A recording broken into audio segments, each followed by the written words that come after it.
DM University campus manungda auditorium, PG Boys Hostel, PG Girls Hostel yauna Semgatli building taruk amasung takel da leiba Manipur Technical University gi fibam ngase Chief Minister Biren na halthengna na chatuna yengsinkre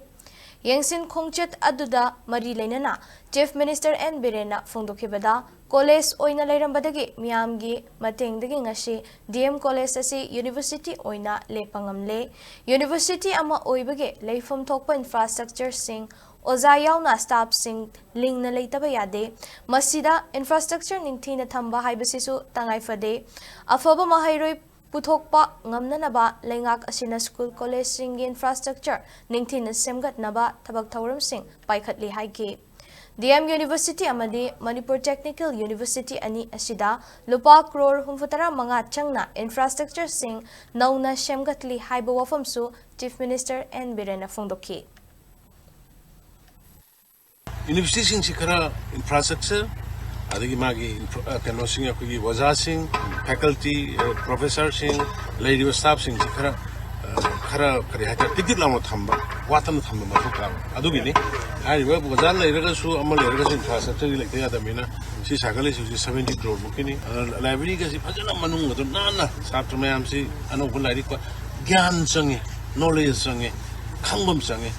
akogi si Manipur da koi khara backup khitang wi academically focus piba educationally pije khitang what pa donu wi aduna ne koi na education sector da yang koi focus bi reise Chief Minister Gengsin Khongchet aduda saruk yakhiba Education Minister Nongthombam Basanta Kumar na phondokhibada afaba mahairoi puthokpa haibasi afaba infrastructure leiba mahisang masing yamna thamba mathau tai School Fagathansi amasung college Fagathansi mission singi makhada lamdam asida school college ki education kumang chausin hanbangamle mapanda chatuna selting na mahitam libasi hantha hananaba education sector da lengak asina thabak kaya paikhatli haike yengsin khongchet aduda mari leinaba department ge makoktongba officer singsu sarugyaki infrastructure se challenging way bakra koi Manipur se aduna yamna hoji school yoro natra college yoro yam pai khale hoji anogo building yam sara sigi sisu koi gi